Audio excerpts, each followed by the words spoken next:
વિક્રમ ઠાકોરના સમર્થનમાં ગાંધીનગરના કુડાસણમાં યોજાયું સંમેલન। વિધાનસભામાં ફિલ્મ એક્ટર વિક્રમ ઠાકોરને આમંત્રણ ન આપવાને લઈને મોટી સંખ્યામાં ટેકેદારો અને સમર્થકો હાજર રહ્યા। કાંકરિયા કાર્નિવલ ઉપરાંત સરકારની એક પણ ઇવેન્ટમાં ઠાકોર સમાજને આમંત્રણ ન અપાતું હોવાનો લગાવ્યો આરોપ।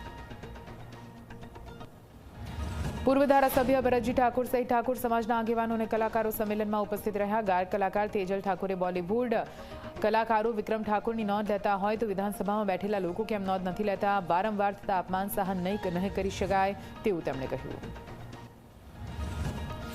વિધાનસભામાં કલાકારોના સન્માન મુદ્દે વિવાદ યથાવત છે। વિક્રમ ઠાકોરની નારાજગી બાદ બનાસકાંઠામાં ઠાકોર સેનાનો વિરોધ। ઠાકોર સેનાના કાર્યકરોએ અમીરગઢ હાઈવે પર ઠાકોર સમાજની અવગણનાના આરોપ સાથે દેખાવો કર્યા। દેખાવ કરતા ઠાકોર સેનાના કાર્યકરોને પોલીસે પકડ્યા।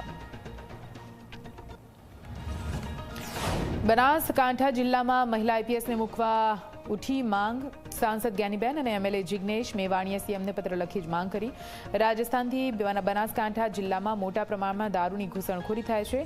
દારૂના સેવનથી અનેક યુવાઓના મોત થતા નાની વયે અનેક દીકરીઓ વિધવા થઈ જાય છે। રાજકોટ જિલ્લા ભાજપ મહામંત્રીનો લેટર વાયરલ થયો છે। લેટર વાયરલ થતાં પોલીસે ભાજપના આગેવાનને ઉપાડી લીધા છે। અશોક લાડાણી સહિતના ભાજપના આગેવાનોને ટોર્ચર કરાયા હોવાનો દાવો। પોલીસ અશોક લાડાણીના ઘરે પહોંચી હોય તેવા સીસીટીવી સામે આવ્યા। યોગ્ય તપાસ ન થઈ હોવાના અશોક લાડાણીના આરોપ। ભરૂચના કાવીઠા ગામમાં યુવાનના આપઘાત મામલે શક્તિસિંહ ગોહિલે આપી પ્રતિક્રિયા। કહ્યું, કીર્તન વસાવાએ કરેલી આત્મહત્યા દુઃખદ। પોલીસ પ્રજાની રક્ષકના બદલે ભક્ષક બની। કીર્તન વસાવાએ પોલીસ અધિકારીના ત્રાસથી આત્મહત્યા કરી હોવાનો આરોપ।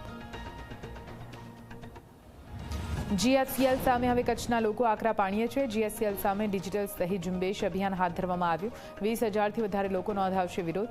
જીએચસીએલ સામે એનજીટી અને કોર્ટમાં થઈ છે ફરિયાદ। વિપસ્સન્યા કેન્દ્રના સાધકો અને 20 ગામના લોકો ચલાવી રહ્યા છે લડત। 3.5 વર્ષથી થતો વિરોધ હવે વધુ ઉગ્ર થયો। આરટીઈમાં આવક મર્યાદા વધારવાના નિર્ણયને કોંગ્રેસે આવકાર્યો છે। કોંગ્રેસ પ્રવક્તા મનીષ દોશીએ આવક મર્યાદાની સાથે બેઠકોમાં વધારો કરવા માંગ કરી। સરકાર શિક્ષકો અને વર્ગખંડની ઘટ પૂર્ણ કરે તેવી માંગ કરવામાં આવી। હવામાન નિષ્ણાંત અંબાલાલ પટેલે કાળઝાળ ગરમીની આગાહી કરી છે। રાજ્યમાં 20 માર્ચથી વધશે ગરમીનો પ્રકોપ। અમદાવાદ, વડોદરા, પંચમહાલમાં ગરમીનું પ્રમાણ વધશે। દક્ષિણ ગુજરાતમાં પણ ગરમી વધુ પડશે। ગરમી વચ્ચે વાતાવરણ બદલાતું રહેશે। 26મી મે સુધી આંધી વંટોળની પણ શક્યતા છે।